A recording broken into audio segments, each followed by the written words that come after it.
Hello साथियों, स्वागत है आप सभी का ड्रीमपुर एग्जाम स्टडी प्लेटफॉर्म पर। साथियों, आज हम आपके लिए लेकर आए हैं सामान्य विज्ञान यानी कि जीएस के कुछ बेहतरीन प्रश्न। साथियों, ये प्रश्न ज़्यादातर बायोलॉजी से संबंधित हैं। चलिए साथियों, वीडियो को शुरू करते हैं। साथियों, वीडियो शुरू करने से पहले आपसे एक निवेदन है कि यदि आप हमारे चैनल ड्रीमपुर एग्जाम स्टडी पर नए हैं तो चैनल को सब्सक्राइब कर लीजिए और साथ में बनी बेल आइकन को ज़रूर दबा लीजिए ताकि जब भी हम अपना अगला वीडियो डालें आप तक नोटिफिकेशन सबसे पहले पहुंचे। चलिए साथियों, वीडियो को शुरू करते हैं। पहला क्वेश्चन, रक्त किस प्रकार का ऊतक है? पेशी, संयोजी, तंत्रिका या उपकला? साथियों, रक्त कितने प्रकार के बताए गए हैं? रक्त के ग्रुप यानी ब्लड के ग्रुप तो ए बताया गया है, बी बताया गया है, ओ बताया गया है और ए बी बताया गया। ये सभी प्लस माइनस होते हैं, यानी प्लस ए बी होता है, प्लस ए होता है, प्लस बी होता है, प्लस ओ होता है और minus A, minus B, minus A B और माइनस ओ भी होता है।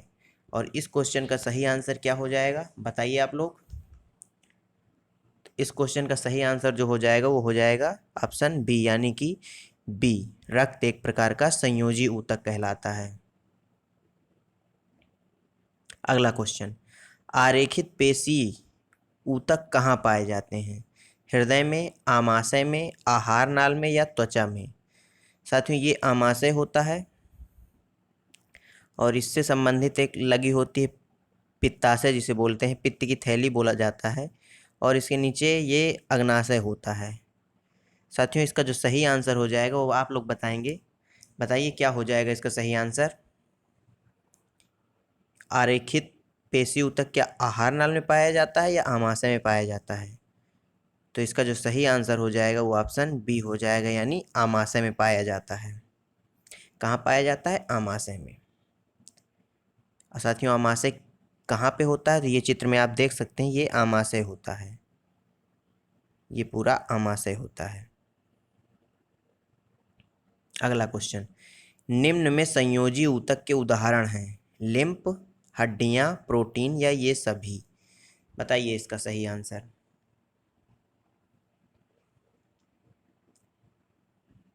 तो इसका सही आंसर हो जाएगा ऑप्शन डी, यानी कि लिम्फ, हड्डियां, प्रोटीन ये सारे संयोजी ऊतक के उदाहरण हैं। अगला क्वेश्चन, चेतना ऊतक किस प्रकार के ऊतक को कहते हैं? उपकला, तंत्रिका, पेशीय या ये सभी? बताइए इसका जो सही आंसर क्या होगा।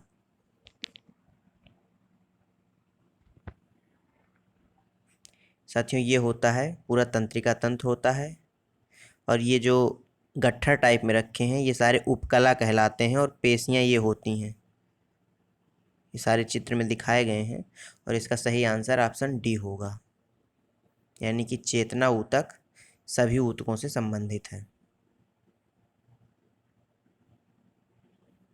अगला क्वेश्चन, हीमोग्लोबिन पाया जाता है श्वेत रक्त कणों में, लाल रक्त कण में, लसिका में या ए और बी दोनों? इसका सही आंसर क्या होगा। हीमोग्लोबिन किस में पाया जाता है? श्वेत रक्त क्या होते हैं? इनको डब्ल्यूबीसी भी बोला जाता है, और लाल रक्त को आरबीसी भी बोला जाता है, white blood cells and red blood cells. इसका सही आंसर क्या होगा बताइए। तो इसका सही आंसर हो जाएगा आरबीसी, यानी लाल रक्त कण में हीमोग्लोबिन पाया जाता है। साथियों, यदि क्वेश्चन अच्छे लग रहे हों तो चैनल को सब्सक्राइब कर लीजिए और साथ में बनी बेल आइकन को दबा लीजिए। निम्न में से किस ग्रंथि को मास्टर ग्रंथि कहा जाता है? थायराइड ग्रंथि, पैराथायराइड, प्यूटरी या एंड्रिनल? किस ग्रंथि को कहा जाता है साथियों? मास्टर ग्रंथि को कौन सी होती है बताइए, किसको कहा जाता है? इसको पीयूष ग्रंथि के नाम से भी जाना जाता है, पीयूष ग्रंथि। बताइए इसका सही आंसर। तो इसका सही आंसर हो जाएगा ऑप्शन सी, प्यूटरी ग्रंथि कहा जाता है। साथियों, आप देख सकते हैं ये यहाँ पर छोटी सी लटकी हुई है, इसे ही प्यूटरी ग्लैंड या पीयूष ग्रंथि या मास्टर ग्रंथि कहा जाता है, ये मस्तिष्क में होती है।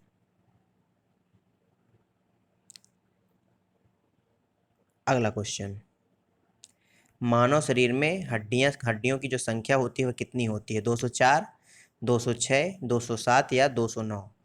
साथियों आपको पता ही होगा मानव शरीर में 206 हड्डियां होती हैं। अगला क्वेश्चन, मानव शरीर की सबसे बड़ी ग्रंथि होती है प्यूटरी, वक्र, थायराइड या यकृत? बताइए कौन सी ग्रंथि सबसे बड़ी होती है जो मानव शरीर की होती है? अभी पिछले क्वेश्चन में हमने जाना था प्यूटरी ग्रंथि क्या होती है, तो यह मस्तिष्क में पाई जाती है। इसका जो सही आंसर होगा वो ऑप्शन डी हो जाएगा, यानी यकृत मानव शरीर की सबसे बड़ी ग्रंथि है। यह एक टोपी नुमा संरचना होती है यकृत की। अगला क्वेश्चन, शरीर में गैसों का विनिमय किस अंग से होता है? नासिका गुहा से, फेफड़ा से, हृदय से या धमनी से? धमनी में साथियों रक्त का प्रवाह होता है और हृदय की धड़कन से ही रक्त का प्रवाह होता है, यानी जो हृदय होता है ये इंजन का, बॉडी में इंजन का काम करता है, ब्लड को पंप करने का काम करता है। और जो गैसों का विनिमय होता है वो किस में से होता है साथियों? फेफड़ों से होता है, यानी ऑप्शन बी इसका बिल्कुल सही आंसर हो जाएगा। अगला क्वेश्चन, वह ऊतक जो एक हड्डी को दूसरी हड्डी से जोड़ता है वह क्या कहलाता है? वसामय ऊतक, उपास्थि, उपकला या स्नायु? स्नायु को लिंगामेंट भी कहा जाता है। क्या कहा जाता है? लिंगामेंट।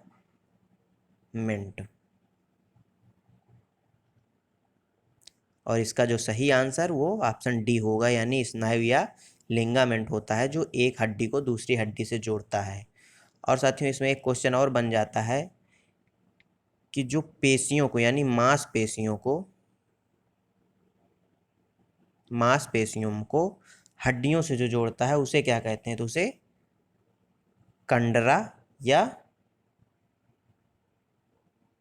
टेंडन कहा जाता है, या टेंडन कहा जाता है। टेंडन क्या कहा जाता है? टेंडन। कंडरा या टेंडन कहा जाता है। अगला क्वेश्चन, रक्त का वह घटक जो संपूर्ण रक्त वाहिनियों में इसके थक्का बनने को रोकता है वो क्या होता है?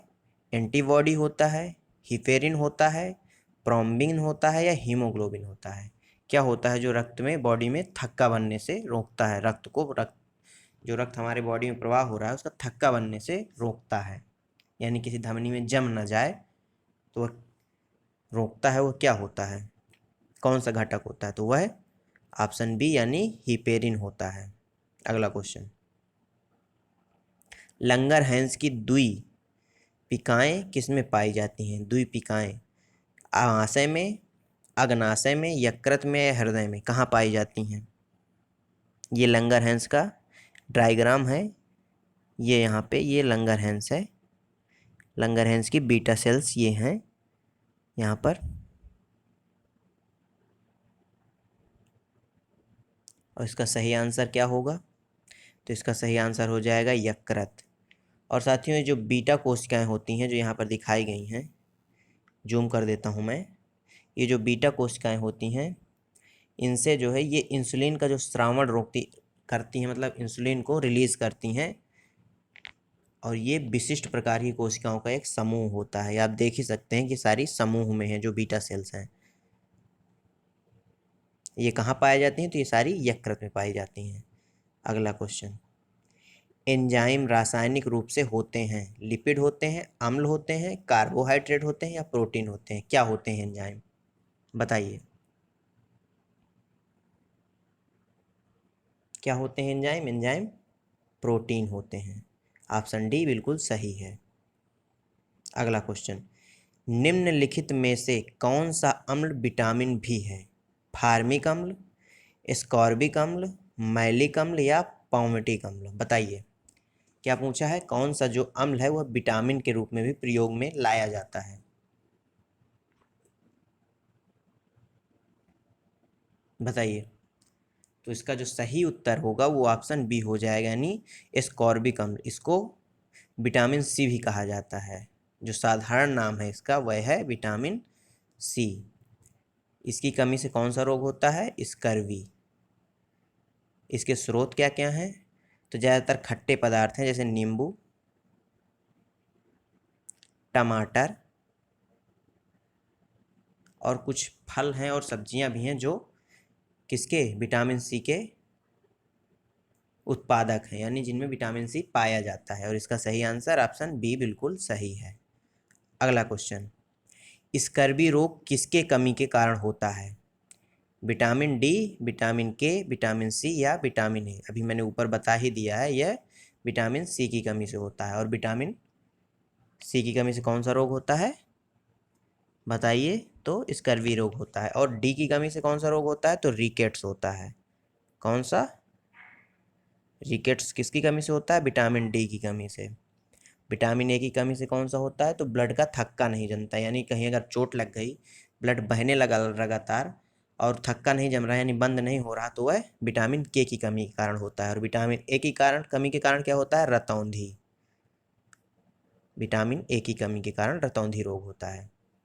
अगला क्वेश्चन, एचआईवी मुख्यतः संक्रमित करता है साइटोटॉक्सिक टी लिम्फोसाइट्स, सहायक लिम्फोसाइट्स, किलर लिम्फोसाइट्स, कोशिका मध्यस्थ टी लिम्फोसाइट्स? बताइए किसको संक्रमित करता है एचआईवी?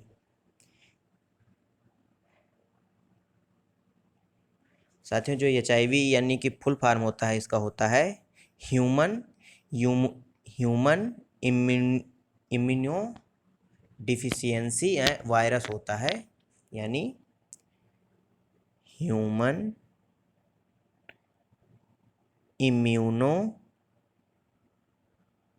डिफिशियंसी वायरस होता है। काफ़ी डिफ़िकल्ट नाम है, पढ़ने में थोड़ा दिक्कत हुई, उसके लिए माफ़ी चाहूँगा। साथियों, इसके कारण शरीर में चकत्ते टाइप में पड़ जाते हैं। आप इस डायग्राम में देख सकते हैं, ये छोटे छोटे ऐसे टाइप में पड़ जाते हैं जब एचआईवी हो जाता है। और ये वाइट ब्लड सेल्स में आक्रमण करता है, ये जो वायरस होता है। और इसका जो सही आंसर हो जाएगा, क्या हो जाएगा बताइए? तो इसका सही आंसर ऑप्शन बी हो जाएगा, यानी सहायक लिम्फोसाइट, जो एचआईवी संक्रमित करता है। यह एक अंग है शरीर का, ये सेल्स है कह सकते हैं। डाउन सिंड्रोम होता है 21वें गुणसूत्र की एक सूत्रता के कारण, 21वें गुणसूत्र की त्रिसूत्रता के कारण, पुरुष में एक अतिरिक्त गुणसूत्र के कारण, स्त्रियों में एक अतिरिक्त गुणसूत्र के कारण। बताइए इसका सही आंसर। डाउन सिंड्रोम को मंगोलिज्म भी बोला जाता है। क्या बोला जाता है? मंगोलिज्म। यह एक आनुवांशिक रोग है। कैसा रोग है? आनुवांशिक। एक नाम इसका और है, क्या है? ट्राइसोमी 21। और यह 21वें गुणसूत्र की त्रिसूत्रता के कारण होता है, यानी ऑप्शन बी बिल्कुल सही है। अगला क्वेश्चन, मनुष्य का कौन सा अंग अवशेषी अंग होता है? कर्णपल्लव पेशियां, कर्णपल्लव, क्षुद्रांत या दांत? बताइए अवशेषी अंग। तो इसका जो सही आंसर होगा वो ऑप्शन बी हो जाएगा, यानी कर्णपल्लव पेशियां। डायग्राम में आइए देख लेते हैं क्या होती हैं। ये होती हैं पल्लव पेशियां, जो कान के ऊपर बाल निकल आते हैं, छाती में जो बाल होते हैं, ये सारे अवशेषी अंग होते हैं। अगला क्वेश्चन, थ्रोम्बोप्लास्टिन कहाँ से रक्त स्कंदन के लिए प्राप्त होता है? लाल रक्त कणिका से, प्लेटलेट्स से, मोनोसाइट से या लिम्फोसाइट से? कहाँ से प्राप्त होता है बताइए? प्लेटलेट्स का आपने नाम कई बार सुना होगा। जब भी डेंगू होता है तो सबसे ज़्यादा यही कम होती हैं, तो इसका जो सही आंसर होगा वो प्लेटलेट्स ही होगा। जो थ्रोम्बोप्लास्टिन कहाँ से रक्त के स्कंदन के लिए प्राप्त होता है? तो प्लेटलेट्स से।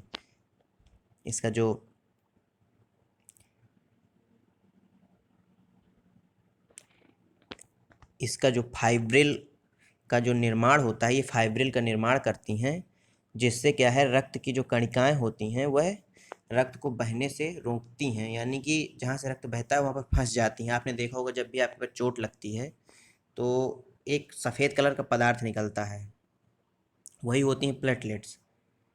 यह प्रक्रिया जो है स्कंदन कहलाती है, यानी कि रक्त को रोकने की प्रक्रिया, बहने से रोकने की। अगला क्वेश्चन, एंटामीबा और हिस्टोलिटिका से होने वाले रोग का नाम क्या है? मलेरिया, पेचिस, टाइफाइड या पीलिया? बताइए। तो सही आंसर क्या हो जाएगा? क्या पीलिया हो जाएगा? तो इसका सही आंसर हो जाएगा पेचिस। आप देख सकते हैं डायग्राम में भी, इसमें पेट में बहुत ज़्यादा दर्द होता है। ये टाइफाइड टाइफाइड एक जलजनित बीमारी है और मलेरिया मादा मच्छर के काटने से होता है। बीमारी फैलाने वाले एजेंट को क्या कहते हैं? सीक्रेटिन, प्रोलैक्टिन, अमाइलेस या पैथोजन, क्या बोला जाता है बताइए?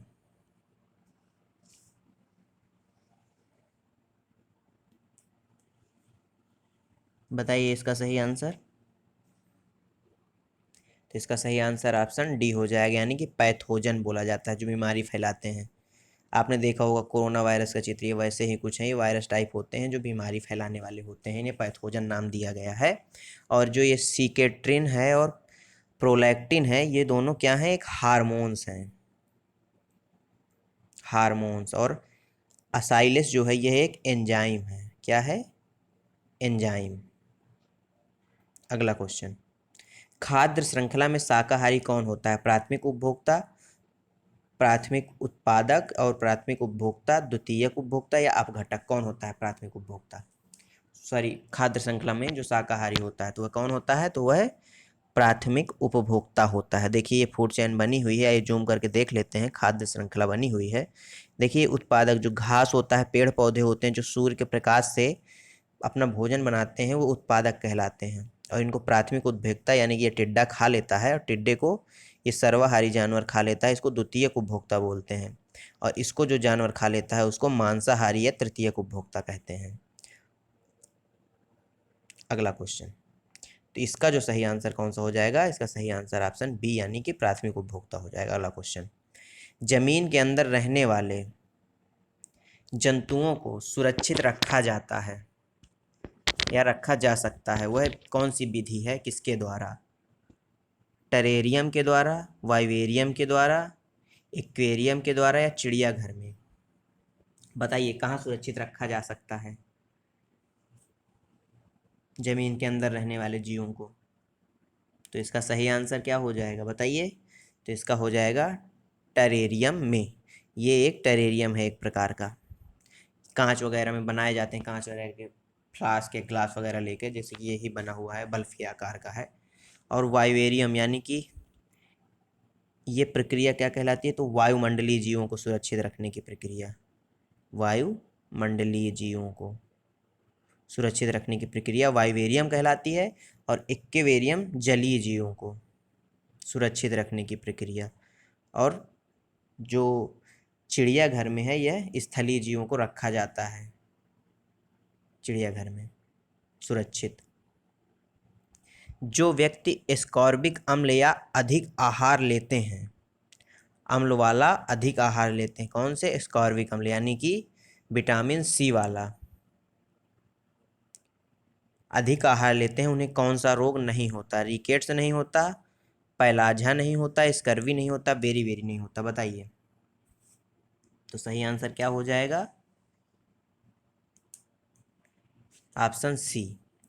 एस्कॉर्बिक अम्ल में जो है एंटीऑक्साइड गुण वाला सुगर एसिड पाया जाता है। पीले रंग का जल में घुलनशील एक प्रकार का पदार्थ होता है, जिसके कारण स्कर्वी रोग नहीं होता।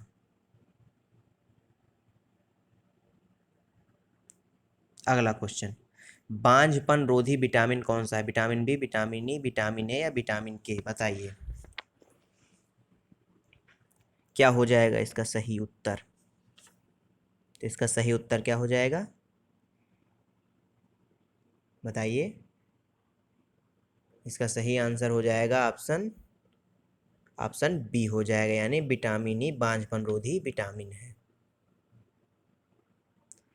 एक व्यक्ति के लाल रुधिर अणु जो हैं उनमें ए और बी एंटीजन है, को इनके सीरम में कौन सी एंटीबॉडी होगी?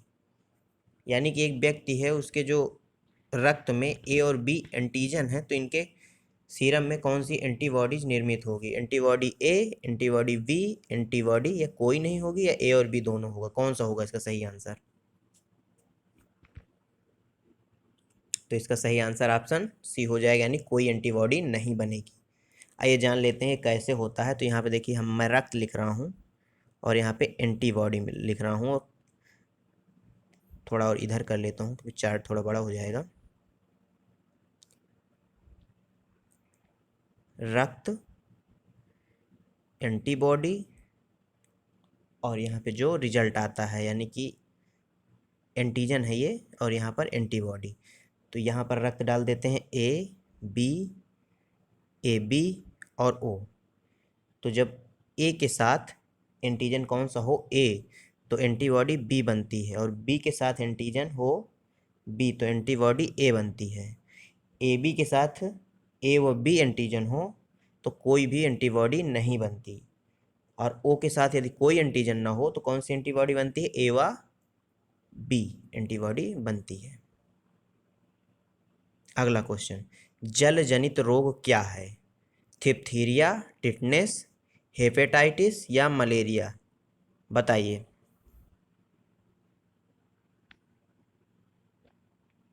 तो इसका सही आंसर हो जाएगा हेपेटाइटिस। हेपेटाइटिस नाम का जो वायरस होता है ये मनुष्य के सीधे लीवर पर अटैक करता है। कहाँ पर अटैक करता है? सीधा लीवर पर।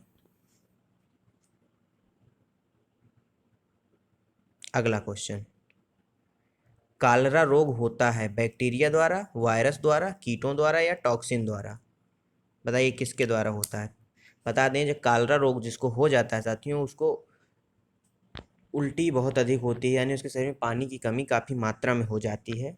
और यह कौन से बैक्टीरिया के कारण होता है? इसका जो सही आंसर हो जाएगा वो ऑप्शन ए हो जाएगा, और इसमें जो बैक्टीरिया होगा वो होगा विब्रियो कॉलेरी